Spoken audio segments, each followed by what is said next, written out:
Welcome to the RadioU podcast. I'm Hudson. And I'm Allie. Coming up, I'm back from Canada and I brought breakfast. Also, there goes Grandpa. All that and more on the way next.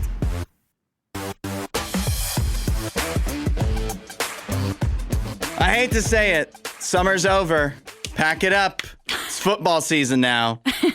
We can't have any more summer because my vacations are over. Your vacation is done. Yeah, 8772 Radio U or the talkback button in the Radio U app. And we don't even, July 4th is on a weekend. Yeah, we don't even get a day off for that. Yeah. But yeah. That's it. Summer's over. Summer officially started. This always surprises me every single year. Mm-hmm. Because for me, like the unofficial start of summer is always like Memorial Day. Yeah. But literally the first day of summer was yesterday. That always surprised me. It's like a month after Memorial Day. Yeah, when it's the actual official first day of summer. It's the longest day of the year, right? It's like summer solstice or whatever. Yeah. So, yeah, we're just going downhill from here. But I don't like... Why'd you have to say that? I'm back from vacation, my last vacation probably.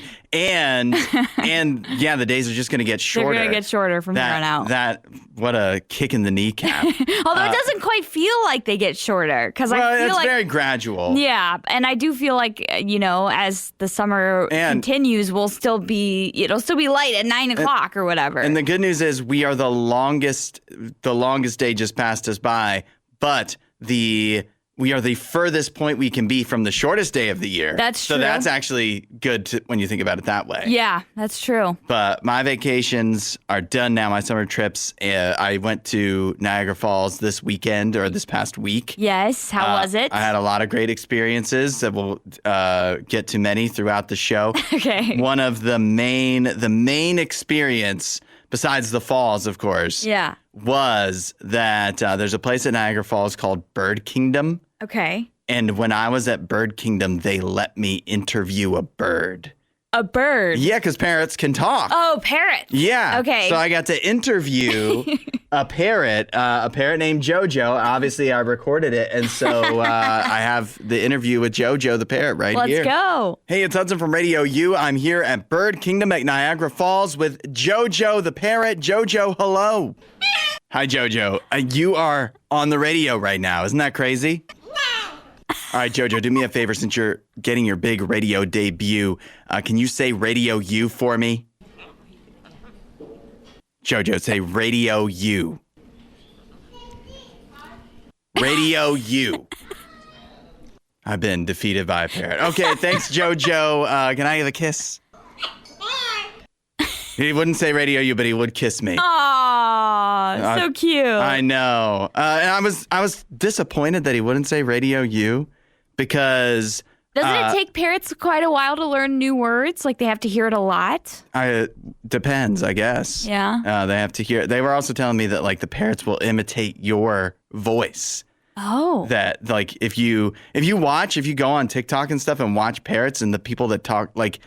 It'll sound like the person that's talking to them if it's their trainer or whatever. Yeah, if they live with them the whole time. Like, that's the main voice they're hearing for sure. So it makes sense they're mimicking that. They do imitate the voice. But when I got it to go into Bird Kingdom, there's a guy, shout out to Steve, who helped me out and set me up with this interview because I emailed him because I was looking for stuff to do there. And he didn't know about Radio U. Which is a shame and shocking, but once we reached out, like he's like, I love Radio U. No way, that's Can't believe I didn't know about this. So that's so cool. Yeah, so it was cool to talk with Steve, and he was very helpful. Okay. A little more helpful than JoJo the parrot. Still a cool experience, though. He told me, this is crazy. This is the craziest thing I learned there, is that there's no such thing as a blue bird. A bluebird. Yeah, there are no blue birds. Even though it's in like songs all the time. Yeah, the birds appear blue, but they are not actually blue. Really? Yes. And so that goes for bluebirds themselves. That goes for parrots, the parrots that kind of look blue. And any other bird that has... Yeah. If it has blue coloring on it, it's not actually blue. It's like bubbles in the feathers that make it look blue. Make it appear blue when it hits the light. But if you hold if you have a feather and you hold it a certain way, you can see that it's actually clear. And then if you took a blue feather and blended it up, it would not be blue anymore. Wow. That's crazy. That was a fun fact. That's useless knowledge. An early useless knowledge tidbit for you. And so if you're ever at Niagara Falls, the Bird Kingdom on the Canadian side was very interesting. Okay. So shout out to those. Shout out to JoJo, even though they wouldn't say RadioU. Florida man is at it again, and this Florida man has been holding back for years, it sounds like. Okay. Before this instance, this guy, William Bosworth, is 85 years old. Okay. And he was arrested after he was caught street racing in Lake County. An 85-year-old street racer? Yes. Please make this a movie. He was 85. He's an 85-year-old guy. He was street racing. Apparently, he was in a gray Nissan sports car going around 110 miles an hour. Whoa. In a 45-mile-an-hour zone. But unfortunately for him, he was losing because he was going up against a red Corvette that was going at 125. Oh, gosh. Yeah, so he was losing by quite a bit. He was getting blown away. Yeah. All the while, once he was arrested during the street race, it also showed that he was smoking a cigarello while talking to the... while racing and then while talking to the police officer. This grandpa's aura is off the charts. Yeah, he's seriously. You think, Allie, there should be like an age where you're allowed to commit some crimes? Like if you live long enough, they should just let you get away with stuff. I think societally, not like criminal stuff, but I think we kind of do that. We definitely do. You can say whatever you want. Pretty much. About whatever. But you hit like 70. We're very forgiving. Yes. Yes.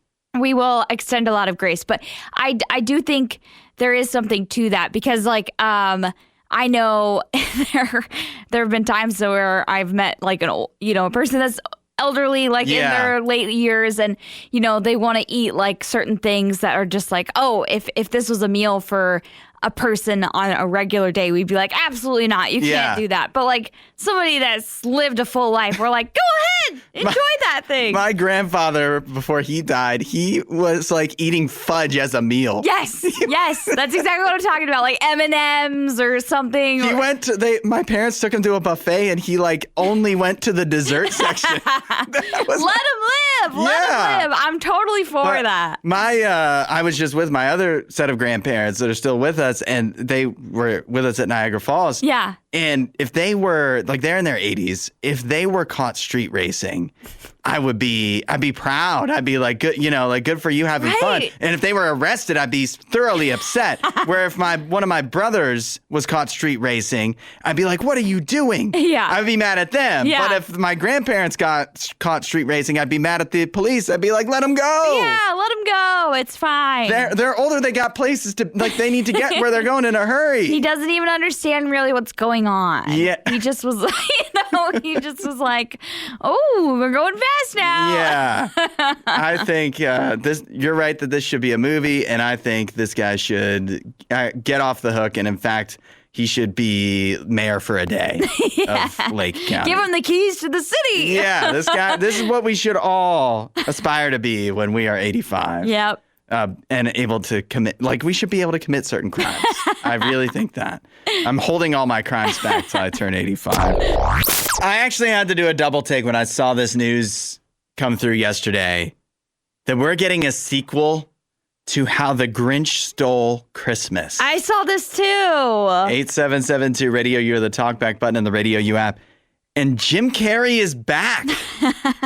So we're talking the Jim Carrey Grinch movie. Yeah. Which, by the way, came out in the year 2000. Wow. Honestly, if you would have told me it was earlier, I would have believed you, though. Yeah. Oh, yeah. I mean, it's just it's forever ago. Yeah, it feels like a 90s movie to me. And so the idea that they're going to come back and do a sequel with the same people involved, what will be close to 30 years after the original movie came out. That's First the of wild all, part. Yeah, that in itself is just crazy.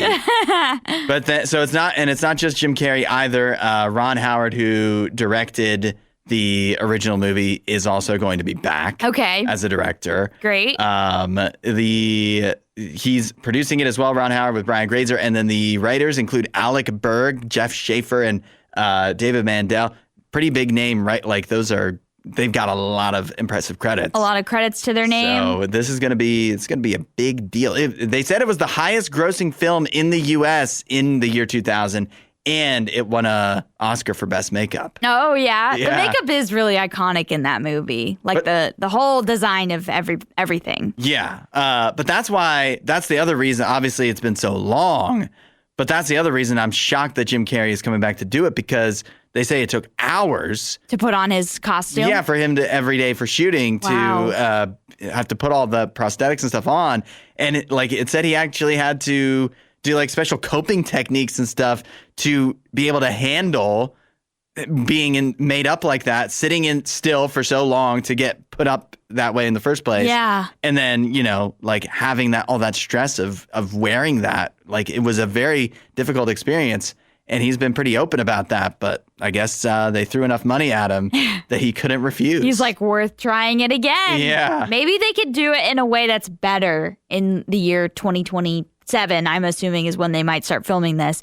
It's just going to be CGI. Yeah, well, He's just going to be normal Jim Carrey. I really hope they don't do that. I don't want like a mocap Jim Carrey Grinch, but I do think maybe there's some processes that would make it easier today versus 26 years ago. Yeah. I don't know. It's interesting too. It feels to me that Hollywood is running out of ideas at the same time as like Obsession and Backrooms are, dominating at the box office, completely new things. They're also like, but we have to make a sequel to this movie from almost 30 years ago. Yeah, there's a lot of that. Hollywood is a big mix right now. I would say most of traditional Hollywood finds itself stuck in a cycle of either recreating old movies or bringing old franchises or trying to create an old movie into a franchise. Like that seems to be a cycle Hollywood is stuck in right now. And some of it I don't hate because there's some things I'm excited about. I'm kind of excited for this. I don't really know. I'm not like I'm indifferent maybe, but I mean Tangled, the live action Tangled, that's like the first Disney live action movie I've been excited for in a long time. So I can't say I'm fully off the boat when it comes to that whole thing. We've gone over this, how I like I understand the idea of like, it's so much easier to get people excited to go see this. Yeah. A known sequel property to the Grinch than it is to see Backrooms, because if they don't know what it is. Yeah. But with the Grinch, they already have memories and whatever. People love the old. Although Backrooms is kind of a bad example for that because it was huge on YouTube for years before, it ever became a movie. Has there ever been a YouTube video turned into a movie? I feel like Five Nights at Freddy's reminds me a lot of how Backrooms did, where it had like a massive opening weekend and then a big drop, because Five Nights at Freddy's was huge. It was a video game. Yeah. It was huge on YouTube with like PewDiePie and all of the big YouTubers playing it. So yeah, that's a good point. But nevertheless, for the most part, Hollywood is movies and franchises that have already done well. Yeah. And you're just like, it's a less of a gamble. Yeah. And when you're spending so many hundreds of millions of dollars to make the movies, you don't really want to be gambling. No, they don't. You want a sure thing. And this is probably not going to make zero money. Yeah, so. I would think it would do well. Hudson, last week was a pretty good week for me when it comes to running. Oh, I thought it was a pretty good week because I was gone. Well, you only got half You finally got a break. No. So last week I was finishing out. I was on a plan to like improve my time for the 10K distance. Okay. And last week, Friday, was my final day for that plan. So I was like, it was a planned day to try and hit the PR. And that happened. I got the PR in the 10K. My previous best time was in an hour 18. I got it in an hour 17 this time around. Sweet. And I felt good throughout. I was talking and laughing with my cousins, Kathy and Corey, who I was running with. Mm-hmm. And so to me, that's a really good sign of improvement. If you're able to talk throughout a run. Yeah. That's really, really good and not feel winded the whole time. So that was awesome. And then earlier than that, I can't remember what day it was. It was the 17th. So that was Wednesday, right? Yes. Yeah. That day I went for a mile run, and got my first sub 10-minute mile. Hey. I ran a mile in 9 minutes and 42 seconds. But big caveat here. Okay. So I obviously track all of my runs using my Garmin watch. Yeah. And then also they get posted to like this other app that's the Strava app. Yeah. I know I've shared that before. So Strava is kind of weird because it like counts things differently than your Garmin watch does sometimes. So for some reason, it's not counting it as a PR for me for this like sub 10-minute mile, which is really like a big bummer because, you know, I got 9:42, my first, you know, under 10-minute mile, huge accomplishment. But in my run, I was running in like my parents' neighborhood and I was probably about a 1/10 of a mile in. Okay. I've got the headphones in. I'm literally listening to Family Force 5. I'm pushing so hard. Yeah. I want to get this mile in under 10 minutes. And so I'm running. I'm like in the zone. And suddenly I feel something on my ankle. Like my left ankle. Yeah. And I look down and there's a dog chasing me down the street. And I turn around and I see their owner running after me, trying to get me to stop. But again, I had been in the zone. My headphones were in. I was listening to Family Force 5, Country Gentleman, if you want to know which song it was. And so I totally missed that they were yelling at me and that this dog had been following me until it was like right on my ankle. Very friendly dog, was not trying to bite me or anything. Yeah. He was just like, hey, how's it going? You know, just run along with me. So I had to stop You just wanted to join. Yeah, exactly. So I had to pause my watch while I waited for this owner to come, because if I would have kept running, the dog would have just kept following me. Yeah. And so because I paused it, Strava counts like paused time. Okay. Even though you paused the workout and paused the run. Yeah. And so it counts that I was, you know, running, or like the time elapsed was like 11 minutes and not 9 minutes and 42 seconds, which is what my watch said I ran it in. So, oh well, I don't have that. But either way, it was in your heart, though. Exactly. Either way, it was a very exciting and awesome and fulfilling running week with a lot of great accomplishments had. So, that's awesome. What is next for me, though? What's that? My half marathon training starts soon. You want me to go away again? No. It seems like that helped. It might have helped. Maybe you were like, maybe when the half marathon race actually comes up, which will be in October in Columbus. Yeah. Maybe that's when you need to go away. Find some extra vacation time. Yeah. I'll have to scrounge some up. Just go away for a couple days. I like the question of like, if you're running and a dog starts chasing you, do you stop or keep going? Some people I know keep going because they're just like, hey, if you... The dog isn't your problem. Exactly. It's like, and also, again... If I hadn't have stopped, I would have had that PR on Strava. Right. I should have just kept running. And once you notice, the dog might have motivated you to go even faster. It's true. Because if it was a scary dog. Yeah. Maybe I was running away from the dog. Yeah. Yeah, no, next time I'm not stopping. If that dog's following me, I'm sorry, owner. Dog owners, take note. Next time you visit the Dublin Library, you may notice something missing. 8772 RadioU, or the talkback button in the RadioU app. The robot policeman. They got rid of it. He died? It's been fired. It's dead to the city of Dublin. He was fired? Yeah, this is the city of Dublin, Ohio, where they had reached an agreement a little over around a year ago for a security robot they were calling Dubbot. And it was going to patrol the parking garage at their public library. And issue tickets and, you know, arrest people in some cases, potentially, blah, blah, blah. It's been about a year, and this robot has not led to a single arrest, nor has it issued a single ticket, nor did it identify any incidents that required an actual police officer. So basically, they paid several $100,000 for it to do nothing. And so...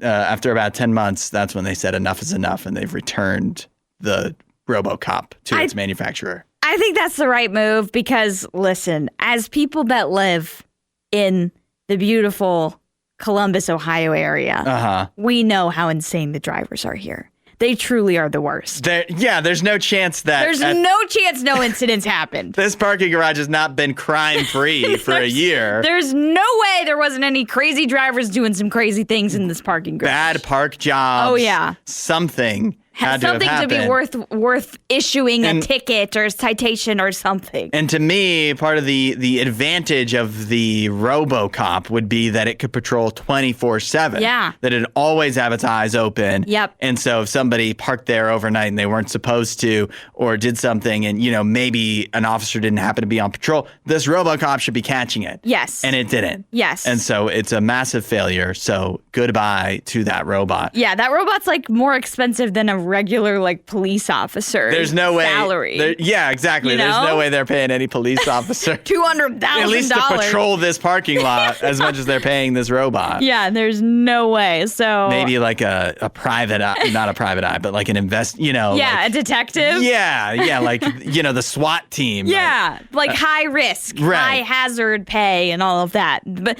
this is a job for a rookie, I would say. Yes. Exactly. And I don't think a rookie's making nearly as much as this robot This was Judy Hopps' job, Yeah, exactly. The meter maid or whatever. So, yeah, no, I don't think they need to be paying for this robot to do nothing. I'll tell you what as well is that there's no chance that a robot police officer could give me one ticket. It would be giving me multiple. Oh, because if a robot police officer is serving me one ticket, then I'm also fighting that robot. So you're gonna get police. Yes. Like what is it called when you like attack a police officer? Yeah, like, assaulting a police officer. I think that's what it is. Just assaulting a police officer. Yeah, but I'm not gonna let a robot give me a ticket. Like that's ridiculous. Don't you think that's ridiculous? I mean, yeah, This is America. I'm not a huge fan of that. Like, you said the appeal of this is that it could be working 24/7. That certainly is the appeal, but also like that terrifies me. Yeah. That we could just have robots working 24/7 to like monitor us. Don't like that. Even if they are working for the police, don't like it. Yeah, and that you could, I don't know, I guess I'm in a way advocating for breaking the law, but like if nobody's around to see it, a robot doesn't count as somebody around to see it. What if I'm doing something at the parking garage and my only accuser is a robot, then it's a victimless crime. This feels very much like the philosophy thing of like the ring, put the ring on, you become invisible and like you can get away with anything. Are you okay with it? Is it morally okay if no one can see it? On the menu today is Honey Shreddies, part of a Canadian balanced breakfast, and you can tell it's Canadian because it has French on there as well, if you're watching on the RadioU mornings. Is that the word for honey? Yes. Okay. Miel. Yeah. Miel. It also says, made in Canada. Nice. Fabrique au Canada. That sounded very Afrikaans. Yeah, that didn't really sound French at all, did it? I don't think I got the accent right. Allie, I didn't realize that I failed, though, with this. You failed? Yeah, because we have the Honey Shreddies from Canada, part of a Canadian balanced breakfast, but we have American milk. Oh. It didn't come in a bag. Is that a big difference, though? The milk tastes the same, but in Canada, it's always in bags. Okay, and Zambia, it would be, you could get bagged milk. Yeah. Yeah. I've never really understood that. Yeah. You could get both, and we would always get the carton. How would you describe the smell and look of Honey Shreddies? They smell really good. I can't quite pinpoint exactly what other cereal they smell like, but there's another cereal that's like here in the U.S. that I've had that it smells like to me. I don't know if it's just like Honey Nut Cheerios that I'm thinking of. Yeah. But yeah, the honey is evident in the smell. Yeah. Well, I mean, I've had these before, so I should go try ahead, first? try them out. Okay. I would say somebody texted in and said they look like Life. They looked it up and said they look like Life. They are shaped like Life cereal, but they're much heartier than Life. Would you like? Is that a good way to put it? They don't get soggy. Life gets soggy. Yeah. One of the big benefits of Shreddies is they take a long time to get soggy. Yeah, which is almost concerning. Yeah, maybe, but I can definitely see that. I will say the flavor is not as potent as I was hoping. Mm-hmm. I was hoping for the honey just to be a little bit more evident, a little bit sweeter maybe. Mm-hmm. But it is a nice, just like straight cereal. It doesn't feel like you're eating, like sugar, just straight up it's sugar. Sweet, but it's not like a crazy sweet breakfast cereal. But my favorite cereal as an adult is Honey Nut Cheerio. And so to me, I was hoping for it to be just a little bit more like that. I think the milk activates it a little bit. Where like if you eat it dry, you don't get quite as much honey flavor. But I also think that I don't know. They have a weird sweetness that if you try other Canadian foods, it's a specific to Canada, like a sweetness that they have, like a different sweetener they use. I don't know. I was trying to look at the ingredients. Maybe it is a different sweetener. Because there's like a through line, because Canadian Oreos taste different than American Oreos. They have a different recipe for everything. Yeah. And is that because of different laws on the books of like what they're allowed to put in the food? I don't know what the explanation is. Okay. But what I do know is that there's obviously Oreos and Shreddies as a breakfast cereal are completely different. Yeah. But they have there's a through line to them of like the same sweetener is used in both, and it's kind of crazy. Now I wish I could compare. I know. I should have brought Canadian Oreos too, but I mean, we can only have so many snacks. We can only try so many things. And here's a weird Canada thing. I can't find. Okay, here's the ingredients.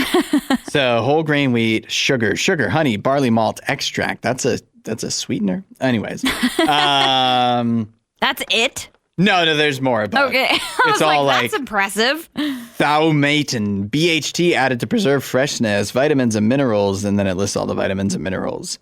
And that's the ingredient. That's not that bad, like for an ingredient list. Yeah, but what is terrible. Thaumatin? I don't know, but all I know is there are multiple words I cannot pronounce on most American cereal boxes. Yeah. So that's impressive that they, have a cereal that's at least for the most part understandable when you look at the ingredient list. I think it's just the way they order it. It's just like vitamins and minerals, and then in parentheses all the stuff you can't understand. It says it has a lot of fiber. I can definitely I can taste that. You can always taste it. Okay. So what's your rating? Do you think Shreddies need to come to the United States? I think there's a lot of people in the U.S. that would like Shreddies. Cereal is just not something that I eat very regularly, so this might just not be for me. Mm-hmm. Because again, it's not something where I'm like, I want to return to this every morning or whatever for breakfast. It's just okay to me. Yeah, I want more of them. Okay. It reminds me of home. Yeah. Even though I didn't really live in Canada very long. But I mean, it's a good cereal. Why would we not have it here? It's not bad at all. It's not bad. Another Food Fight World Tour success. No job is safe from the robot takeover. You might think you are insulated. Your job could never be replaced. But trust me, it's only a matter of time. As evidenced by this in China, 8772 RadioU or the talkback button in the RadioU app, where they now have robot panhandlers. What? Beggars. They have robots on the streets asking for money. That's crazy. In China. Okay. First of all, people have needs. Yes. That if they are not met, they will die. Mm-hmm. Simple needs like, food, water, shelter, all of those things. What's it like the hierarchy of needs or whatever? Yeah. Is it Maslow who came up with that? I can't remember the name of it. But either way, those are needs that need to be met. And that's often what leads people to the desperation of, begging for something on the side of the street. Right. Robots don't have those needs. So why are they begging for money? Well, or do they? Because some of the things the robots are begging for is money so that they can recharge. Recharge. Yes, they need to recharge their batteries. Oh, so electricity is their food. Yeah, but if they have enough electricity to be able to be wandering around the streets begging, right? Yeah, then why do they need me to pay for more electricity? They have enough electricity to go get a job. They could be working. They could be taking one of our other jobs. Yeah, the last thing we need to do is add, more to that, more fuel to that fire. Yeah. So, yeah. Well, what's really sad to me is imagining like the robot. Well, one, I know that people that, like if you're in the position where you're begging on the side of the road. Yeah. Those people are very territorial often about like, this is my corner. This is where I do that, right? This is my street or whatever. Imagine getting like pushed out by a robot. That's crazy. Yeah. Is there anything worse? I don't think there's anything worse. You'd have to throw it out in the street, throw it on the highway. If you were, let that robot get crushed. Standing there, and you have your sign asking, and there's a robot down the road, and you see somebody pass you by and give money to the robot instead. Can you imagine? What type of human would do that? I know, that's what I'm thinking. So the idea, I think, is that these robots, like somebody had to tell them to be out there, yes, right? I feel like it could be half money-making scheme where it's going to a person that is fine enough that they can buy robots. But also, it's like an art installation thing of like, I guess, making you rethink, like, That's an interesting thought because often we ignore the person on the corner. Yes. We're so used to seeing it that we've become desensitized to it. Now it makes us view it in a new light when we see a robot there. It's like, wait, what? It opens our eyes to it maybe. So that could be. It could be like a social experiment. It's now made us, hopefully, when we're talking this out, I think it's made us more sympathetic or empathetic or whatever it is to people, to homeless individuals. Right. I do strive to give money to people that I see begging when I can, which is difficult now because I don't have cash. Yeah. But if I ever do, and I see a homeless person, I'm definitely giving it to them. Yeah, I try to at least acknowledge them, wave, maybe say hi or something. But there's an innate fear in me that there is going to be some type of thing where they try and like take advantage or whatever, or steal or something. And so maybe that's something I need to overcome. But also where I grew up, that was very common, very, very common for somebody that would be begging on the street to actually end up like trying to rob you if you stopped to help them. It could be like a trap. And oftentimes people that are in that situation, it's because of mental health issues or, drugs and whatever. There's a lot of issues going on. That could contribute to them, obviously they may not be thinking clearly and you don't know just by acknowledging them what could happen. Yes. But I don't want to assume the worst. Yeah. And I do know some people that always have extra bottles of water, extra banana or something in their car. And they just plan, like people that work in their car all the time, they do sales or whatever. And they always, when they see somebody in that situation, they give them that stuff. And to me, that's very helpful because that money's not, if you give them money, that's not going to pay for drugs or something. That water, they're going to drink it right then and there. That banana, they're going to eat it right then and there. And they may need that. Yeah. Yeah. So hopefully the ridiculousness of this has made us better people. Somehow. Thanks, China. It's time for our Monday tradition, the box office breakdown, looking at what made money and what didn't in theaters this weekend. Let us know what you've watched at 877-2 Radio U or with the talkback button in the Radio U app. We always love to see your reviews. I'll tell you what made money this weekend. Toy Story 5. Yeah, it made a lot of money. It made a ton. In fact, and this is crazy, you think about how good many of the previous Toy Stories are, not all, but many of them.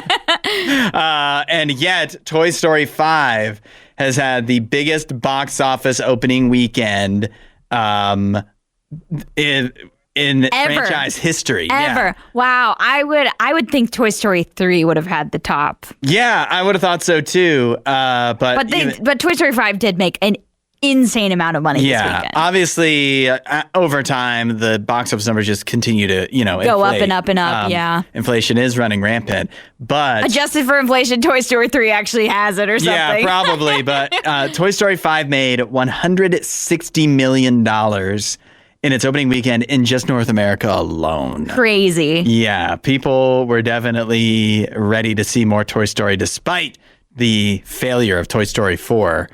From a critical, aspect anyways. Yeah, and I think the part of the reason why this did so well, and it's at least piqued my curiosity, is because the critics have high praise for this. We talked about it at Weekend Watch List when you were gone.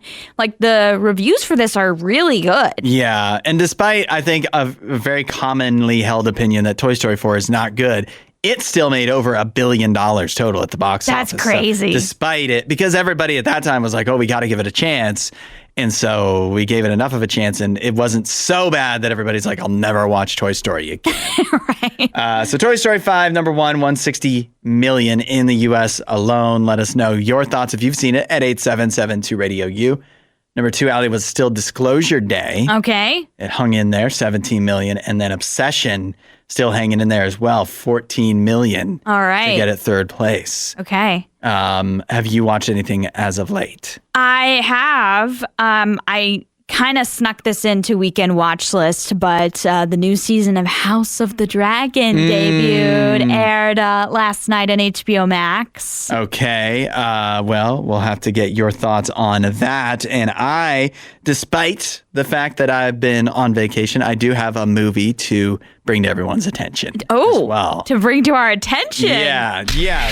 Imagine waking up to an emergency alert on your phone claiming that aliens had invaded. What?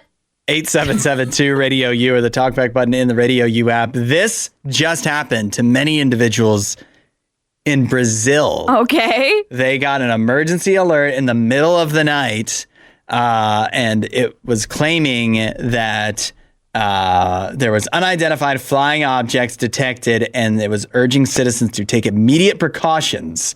It did lead to some panic, but it was all the work of hackers. Of course. Yeah. I would have gotten that message and gone right back to bed. In fact, I wouldn't have gotten that message. I would have been asleep. Yep. And would have seen that when I woke up. And then been like, huh?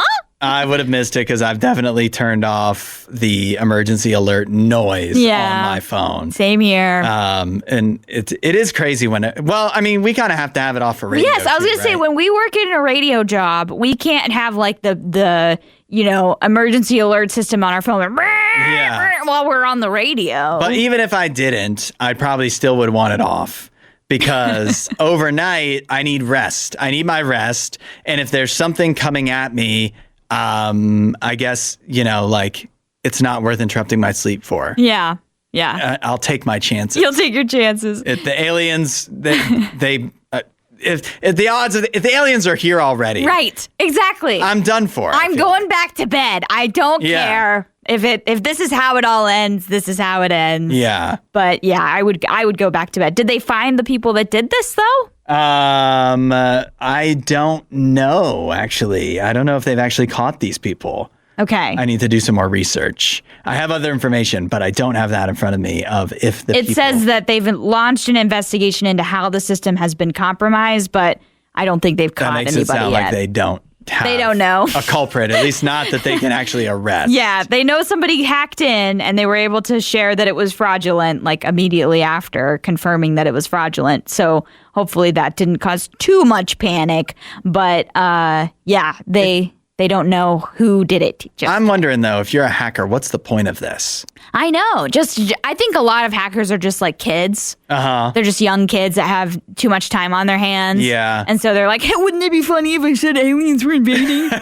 It doesn't really say much about your emergency alert system security, though. If they can just get young kids. Yes, right. Can hack in and say aliens are invading. It's true. It's definitely. I'm not trusting the security. This is, maybe there is some good that comes of this. They need to bolster. They realize that they can bolster. They need to bolster their security. You don't want some foreign government getting in there. Yeah, before hackers actually get in and do some damage of something else. So hopefully they've learned a lesson. But it's good to know that you and I, if a tornado, alien invasion, we wouldn't know anything about massive fire like that. If it comes at the wrong hour, we're just dead. We're done for. If it's not during waking time, then we don't stand a chance. Good thing is we're only asleep for 6 hours a day. That's right.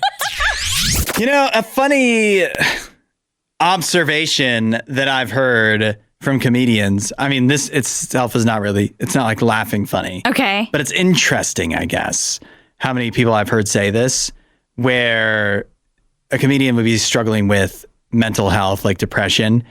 And it's crazy how many have said this, that they're worried about getting that cured because they're worried it means they won't be funny after. You know what I mean? I think I've heard a lot of that too, where they're like, because of this thing that I'm dealing with or these things that I've been through, it makes me funnier.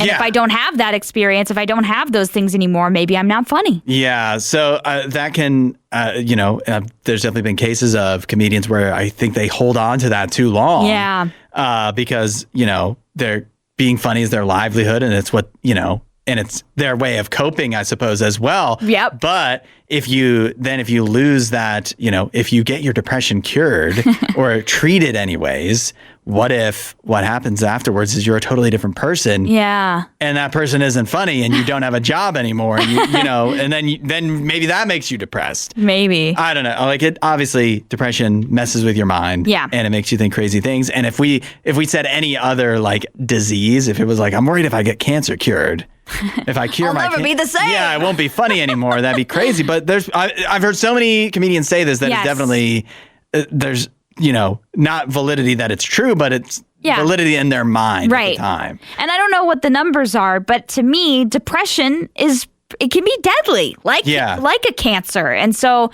to mess around with it in that type of way is probably not a good thing. Yeah. The reason I bring that up is because I think there's problems that we hold on to, whether it's an instance of that where it's like, in a way, you're afraid to get it fixed because of like, what will life be like after that? The change. Even if it supposedly will be better, it's like, but this is like, we're all used to being comfortable. Yeah. And maybe depression, for example, is the comfortability. Like, it may suck, but at least it's the suck that you know versus what's on the other side of it. Right. So for whatever reason, there may be problems that we hold on to, but I think another reason that we hold on to problems is that we've had them for so long that they feel permanent, that it's been around feels long a part enough. of us. Yeah, that it's a part of you. And so you can't even imagine something different than what it is that you're dealing with. Yeah. But I want to let you know that if you go through the Bible, and there's many examples of this, post-Bible too, of Jesus being able to solve problems that definitely feel permanent to people. He literally raised somebody from the dead. He gave, people had children after they were at childbearing age. In like their 90s. Yeah. Yeah. For a couple of examples, if God can do that, whatever your problem is as permanent as you think it isn't actually permanent to God. Right. 100%. That's so true. I often think this, like, look back at the memories you have from your childhood and think about the problems that you felt were like life shattering back then. Mm-hmm. And now you look at them and you're like, dang, those were really nothing. Those were so small and minuscule. Yeah. But in the moment, they felt so big, and they felt so like you were just stuck with them forever. When your balloon floated out of your hand. Yeah, whatever it may be. Like, or like you had a bully at school, or your teacher, was like giving you extra homework, whatever it may be. Something that you thought was ruining your life in the moment. And now you look back at that and you kind of chuckle. And I think we're going to look at the moments in our lives like that all the time. When we look back and we see the struggles we went through. Not that they weren't hard, not that those moments weren't easy to get through, like that they were easy. They weren't, but it's just one of those things where if we could gain a little bit of perspective, that 30,000 foot view that, Little Image talks about in their song Kill the Ghost, that is, the perspective we sometimes need. And often who can give us that? It's Jesus. Yeah, because he has the view of knowing, the full scope, the full picture of the problems and what can come on the other side. We can be afraid sometimes of solving the problems or just not even know how to tackle them. But God knows how to tackle them, and he knows what's on the other side, and it's better. And if you're ready for that, ready to start solving some problems and stop being comfortable in the, current condition you're in, Jesus is there to help. Say, hey, God, I need that. I'm ready for some support. I'm ready for some help. Help me power through this and show me what's on the other side. You want to know more? RadioU.com/free gifts is a great place to start. Thanks for listening to the RadioU podcast. Don't forget to rate and review the show.